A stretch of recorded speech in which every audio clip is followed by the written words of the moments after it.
हर हर महादेव, देवों के देव महादेव के चरण में प्रणाम करता हूँ। दुर्गा माँ के चरण में प्रणाम करता हूँ। सरस्वती माँ के चरण में प्रणाम करता हूँ। गणेश भगवान के चरण में प्रणाम करता हूँ। गुरु भाई गुरु बहनों के चरणों में प्रणाम करता हूँ। कि गाबा गाबा गाबा हे बाहिनी, अरे शिवा के हो भाजनिया। कि गाबा गाबा गाबा हे शिवा गुरु भैया, कि शिवा के हो भाजनिया।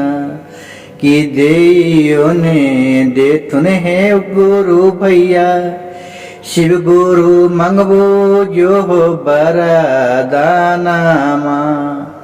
कि देयो ने देथुन है बाहिनी, कि मंगबो जो हो बरदानामा। कि एक गो फोटोया है बाहिनी, अधर के करहो घर में शिव चारा चावा। कि एक गो फोटोया हो राखी के, और करहु घरा में हो चारा चावा। कि करहु करहु करहु हे बाहिनी, और शिवा गुरु के भाजनिया। कि करहु करहु करहु हे भैया, कि शिवा गुरु के चारा चावा। मिसरिया फली धनमा के बाहिनी, लगा हो शिव गुरु के भोगाबा।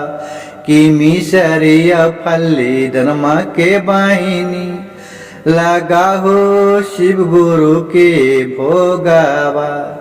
और दीपका के बतिया है बाहिनी, जलब हो जोता समानामा। कि जला बहु की जोत समन मांगे बाहिनी, जलब हो जोत समानामा। और घियुआ के बतिया गे बाहिनी, जलब हो शिव गुरु के आसानामा। और फोटो वाला गाई के गुरु बहना, और करहु घरा में हो चारा चावा। कि देयो ने देतन गे बाहिनी, और शिव गुरु गोदी के हो बालकावा।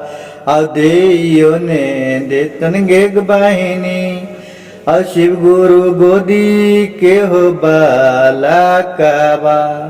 और करहु करहु करहु हो गुरु भैया, और शिवा गुरु के चारा चाबा। कि करो करो करहु हे भैया, कि शिवा गुरु के चारा चाबा।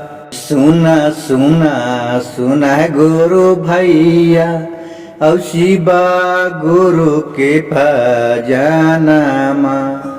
कि सुना सुना सुना गुरु बहना, और शिवा गुरु के भजनमा।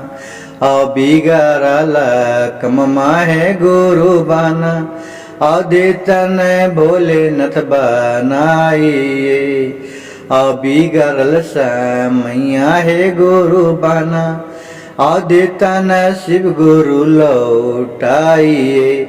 और बिगड़ल समैया है गुरु बना, और भोलेनाथ देतन खत्म करिए।